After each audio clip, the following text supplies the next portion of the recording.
Oke, halo teman-teman. Kembali lagi dengan saya Gary dari By Gary. Dan kali ini kita masuk ke chapter 17 dari Gary's Art of Bookkeeping Counting, teman-teman ya. Kali ini kita akan membahas dasar dari konsolidasi. Pertama-tama, mungkin ada yang belum tahu, apa itu konsolidasi ya? Konsolidasi ya teman-teman adalah istilah akuntansi untuk proses penggabungan ya, pencatatan dua atau lebih entitas keuangan menjadi satu entitas keuangan. Jadi bisa aja dua entitas keuangan, tiga entitas keuangan, empat, lima, enam, dijadikan satu, teman-teman ya.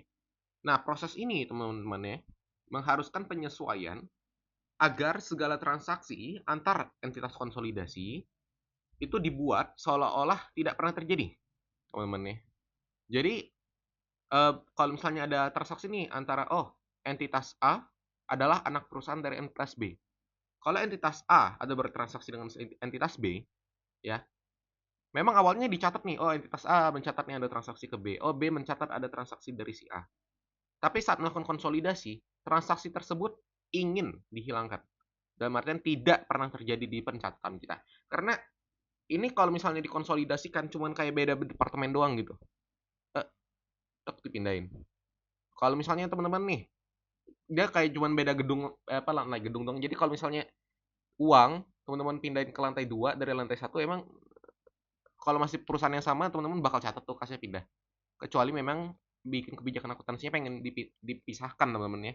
Tapi kurang lebih maksud saya begitu. Jadi transaksi ini tidak pernah terjadi karena sama-sama perusahaan yang satu teman-teman ya, satu perusahaan yang sama. Nah, ini adalah proses dari konsolidasi. Dia menyesuaikan agar segala transaksi yang sebelumnya tercatat terjadi, itu tidak terjadi kalau dikonsolidasi, teman-teman ya. Jadi, transaksi yang antar anak dan induk itu biasa disebut sebagai interim transaction kalau nggak salah ya. Transaksi interim. Bukan, intercompany. Oh, iya ya, intercompany bukan interim. Interim itu laporan keuangan, maaf ya. Jadi, intercompany transaction. Transaksi intercompany. Jadi, transaksinya antar anak dan induk, induk dan anak gitu. Bisa ke atas ke bawah, bawah ke atas gitu teman-teman nih. Nah, transaksi yang perlu konsolidasi. Biasanya transaksi yang perlu dikonsolidasi itu ada 4 teman-teman yang di sini saya sajikan. Termasuk tapi tidak terbatas dari 4 ini ya. Nah, pembelian atau penjualan yang antara entitas keuangan dikonsolidasi. Jadi bisa aja entitas A kan anaknya entitas B. Si A jual ke B. Atau mungkin sebaliknya si B yang jual ke A gitu teman-teman ya. Lalu kedua, ada naiknya nilai investasi atas pencatatan investasi metode ekuitas. Nah, metode ekuitas ini apa? Ini akan saya bahas lebih lanjut di akuntansi keuangan ya untuk pencatatan eh, apa namanya investasi saham teman-teman ya, yang kepemilikannya di atas 20 atau 25% saya lupa.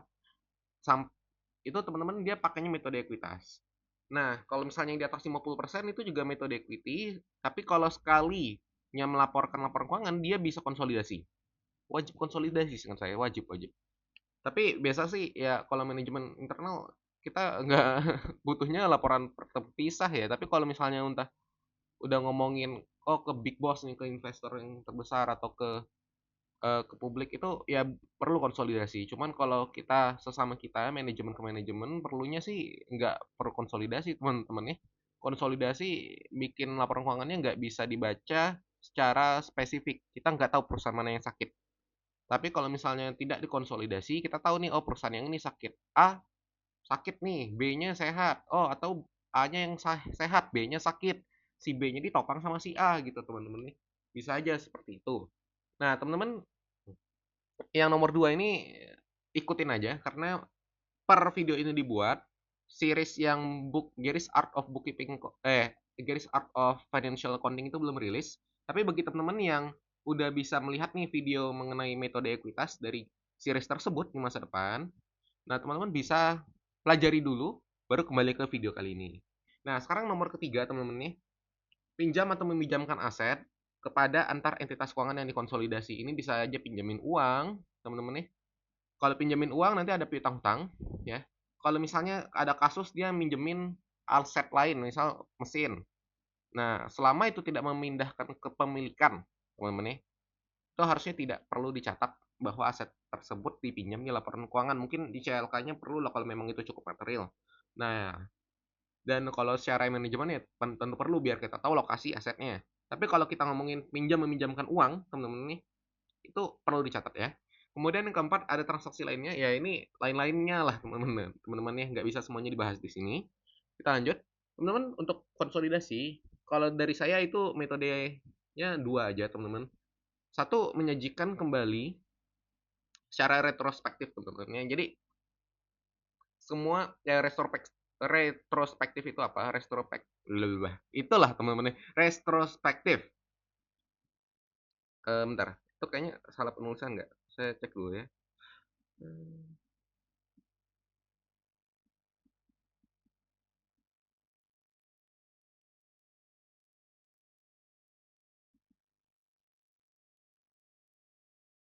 Ya kan? Salah penulisan itu retro. Makanya gue bingung dikit kan. Kok Bentar, teman-teman. Kita eh oke ini. Bentar ya, saya ganti dulu ya. Saya ganti dulu. Hmm,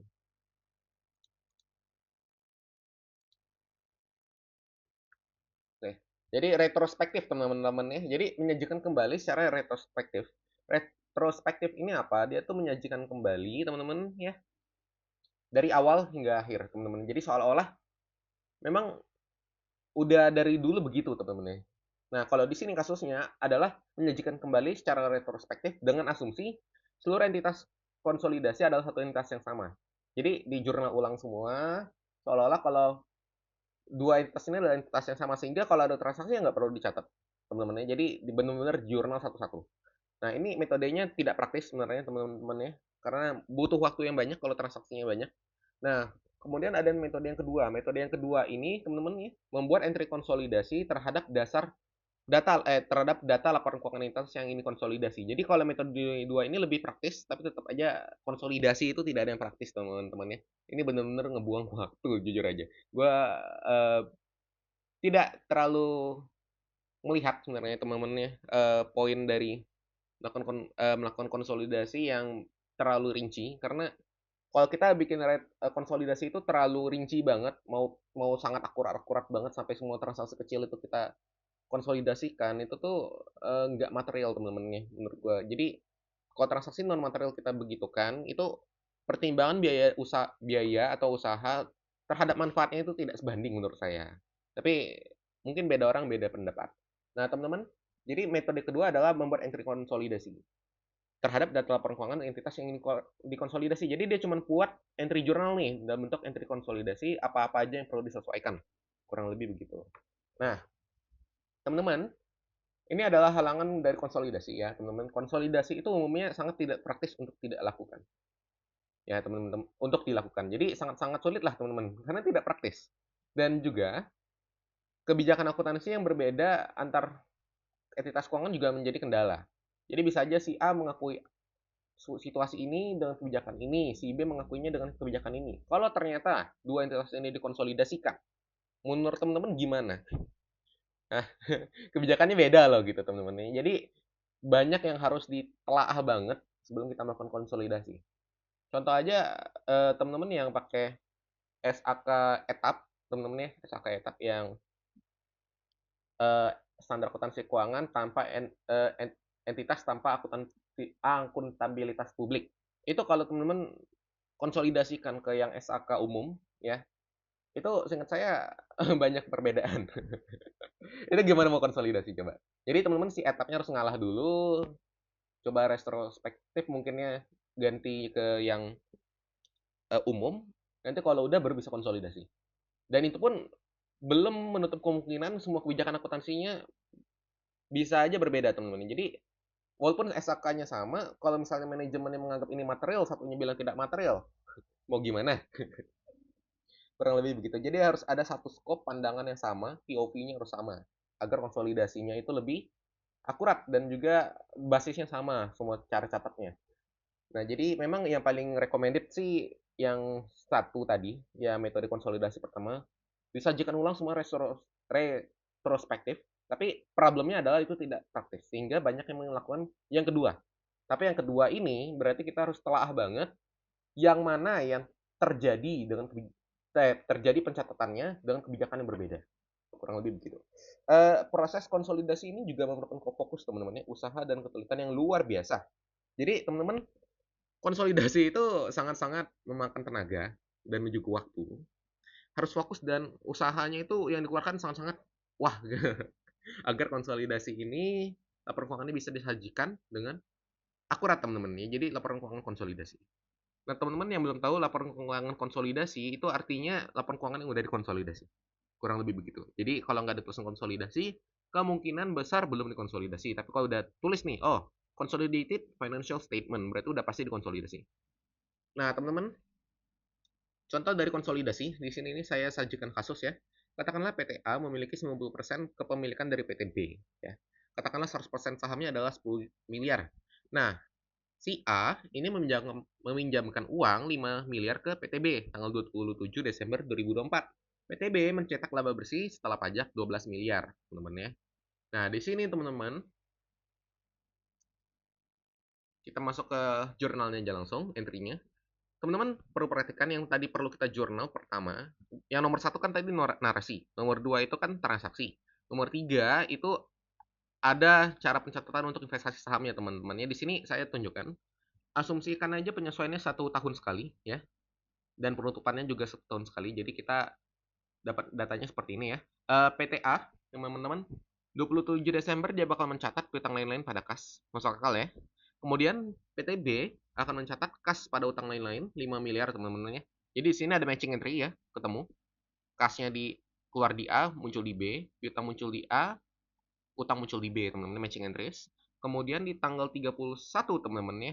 Ini nomor 2 udah selesai nih jurnal nih. Nomor 1 kan tadi narasi. Nomor 3 teman-teman, si PTB tadi kan mencetak 12 miliar laba nggak? Nah, kita langsung aja lah ke penutupnya ya. Ini tanggal 31 Desember, baik yang penyesuaian ataupun yang entry biasa, teman-teman di tahap penyesuaian akhir periode dan juga tahap periode berjalan itu no entry. Tapi di penutupnya ada entry teman-teman di PTB. Kita loncat-loncat dikit di sini. Oke, ikhtisar laba rugi pada laba ditahan. Saya nggak mau tahu lah jelasin pendapatannya berapa, bebannya berapa sampai dapat 12M. Saya langsung aja ke ikhtisarnya. Ikhtisar laba rugi 12M pada laba ditahan 12M. Teman-teman, saat PTB menutup bukunya pada dengan laba 12 miliar, kepemilikan si PTA ini kan 90%, ya nggak? 90%. Artinya si PTA itu harus mencatat teman-teman, berdasarkan metode ekuitas, dia mencatat investasi saham milik dia itu naik ya 12M dikali 90%, yaitu 10,8M. Pada laba entitas anak ya. Jadi dia munculin akun pendapatan namanya laba entitas anak ya. Itu nanti dia bakal muncul 10,8M juga ya teman-teman ya. Kemudian karena ini bentuknya pendapatan, ini juga ditutup teman-teman ya, ditutup pada jurnal penutup sehingga dia mencatat nih laba entitas anak PTA pada laba ditahan 10,8 miliar. Nah, teman-teman, oke, ini adalah jurnalnya. Sekarang kalau kita mau konsolidasikan ini, ingat ya konsolidasi itu teman-teman menganggap dua entitas ini adalah entitas yang sama sehingga transaksi yang antar entitas atau intercompany itu dianggap musnah teman-teman ya. Nah, di sini contohnya si kas pada utang lain-lain dan piutang lain-lain pada kas. Di sini ya, kita melakukan entry konsolidasi ini gampang aja. Karena ini sama-sama kas, kecuali nanti dia satunya bank apa, satunya bank apa itu nanti ada caranya sendiri lah. Tapi karena ini kasusnya sama-sama kas, kita cuma perlu membuang piutang lain-lain pada utang lain-lainnya aja. Dihapus ya. Dihapus. Tapi ini kalau kita bikin entry konsolidasinya ya, kalau asal coret di laporan keuangan juga bisa. Jadi teman-teman, oh yang ini harusnya disajikan segini, oh disajikan segini. Teman-teman bisa bikin modal tabel yang mirip kayak ini. Koreksi fiskal itu kan ada tuh plus minusnya. Nah, teman-teman bisa melakukan hal yang sama ke laporan konsolidasi. Jadi laporan data sebelum konsolidasi, penyesuaiannya atau koreksinya baru nanti setelah konsolidasi. Itu bisa juga. Jadi asal coret-coret aja bisa. Yang penting jangan sampai salah teman-teman, harus tetap balance dan juga harus diperhatikan banget apa yang dicoret, apa yang disesuaikan. Nah, kalau mau dibikin telaah banget, sangat-sangat old school, kita bikinnya sangat-sangat detail lah, entry-entry-nya gimana, apa aja yang dikoreksi, itu bisa juga seperti ini. Nah, utang lain-lain 5 miliar, piutang lain-lain 5 miliar. Jadi sekarang posisinya piutangnya hilang ya. Utang lain-lain hilang. Jadi kalau laporan keuangan yang digabung, piutangnya nggak ada, utangnya nggak ada. Tapi kalau dipisah tetap ada ya. Nah, kemudian di sini teman-teman, laba yang 10,8 miliar yang diakui oleh PTA dalam metode ekuitasnya, investasi saham PTA 10,8, laba entitas anak 10,8. Ini dibalik, teman-teman ya, dibuang ya, dibuang transaksinya. Karena kalau ini entitas yang sama, Ini tidak ada transaksinya teman-teman ya, sehingga perlu dibuat pembaliknya, dinetralisir dampaknya. Jadi dibalik. Nah, kemudian lalu ada lagi teman-teman, ingat ya tadi kan sahamnya adalah 10 miliar nggak si PTB? Kalau 90%-nya si PTA, teman-teman ya, berarti si PTA ada mencatat ya, kos perolehan investasi sahamnya itu 9 miliar ya harga perolehannya di neracanya si PTA oh ini salah teman-teman, ini harusnya investasi saham PTB. Saya baru ngeh juga. Bentar saya ganti deh biar tidak ada yang protes, tidak ada yang bingung. Maafkan saya kekeliruan teman-temannya. PT. Bentar. Oh, kok nggak lama. Saya kerja lumayan cepat teman-teman. Teman-teman yang mau belajar Excel, ini kebetulan saya lagi pakai PowerPoint, tapi saya juga ada pengen ngajar Excel. Teman-teman mungkin tahu ya kalau orang-orang yang jago Excel biasanya itu nggak pakai keyboard, nggak pakai mouse lagi teman-teman, mostly keyboard. Dan kebetulan ya saya salah satu termasuk salah satunya. Saya udah nggak main-main lagi itu pakai mouse. Kebanyakan sih pakai keyboard kecuali terpaksa pakai mouse. Kalau ada kerjaan yang lebih gampang pakai mouse, saya pakai mouse. Nanti mungkin saya bikin series juga namanya Garis apa lah pada Excel Basics bla bla bla teman-teman nih. Nanti kita akan bahas. Mungkin teman-teman yang tertarik bisa stay tune, tungguin. Oke, teman-teman, ini udah saya balikin ya, investasi saham PTB, laba lintas anak PTB. Teman-teman bisa lihat di sini. Kalau misalnya ternyata kita saham biasa di PTB adalah 9 miliar, maka sahamnya PTB yang merupakan modal dari di luar PTA adalah 1 miliar. Sehingga kita harus koreksi saham biasanya kita buang 9 miliar ke debit. Nah, si PTA kan juga mencatat nih, oh investasi saham kos perolehannya 9 miliar nih. Karena ini entitasnya sekarang dianggap sama, maka tidak ada namanya investasi saham PTB. Buang juga, teman-teman ya, dibuang juga. Jadi jurnalnya adalah saham biasa pada investasi saham PTB. Nah, teman-teman kemudian perlu diperhatikan juga laba entitas anak PTB pada laba ditahan 10,8. Ini penutupnya juga harus dikoreksi. Ya, kita harus berkonsolidasinya kita netralisir. Karena tidak pernah muncul laba entitas anaknya sehingga harus dibuang ya teman-teman ya. Ini adalah jurang pembaliknya ya, entry pembalik. Nah, teman-teman, sekarang kita masuk uji pemahaman. Coba jawablah pertanyaan berikut, teman-teman ya. Jelaskan mengapa ya konsolidasi dapat dikatakan tidak praktis, teman-teman. Coba jelasin mengapa. Oke, lalu yang kedua, mengapa konsolidasi itu perlu dilakukan? Apa saja manfaatnya, teman-teman ya? Nah, teman-teman, ini adalah akhir dari chapter 17 mengenai dasar dari konsolidasi. Semoga materinya dapat dipahami dengan baik. Kalau saya ada salah ucap, teman-teman bisa koreksi ya di kolom komentar. Karena tadi kayaknya kita banyak ngobrol. Tulis aja ya kalau ada kesalahan di kolom komentar. Saya sangat terbuka atas koreksi kesalahan kalau memang saya ada salah, teman-teman nih. Semoga materinya dapat dipahami. Bila ada yang ingin ditanyakan mengenai materi ini, bisa tulis pertanyaan di kolom komentar. Dan teman-teman, silakan jawab jawaban dari uji pemahaman di sini. Tulis jawabannya di kolom komentar, nanti akan saya tanggapi benar, bila menurut saya ini kurang tepat, saya tanggapi kurang tepat teman-teman ya. Sampai jumpa di chapter 18. Terima kasih sudah menonton.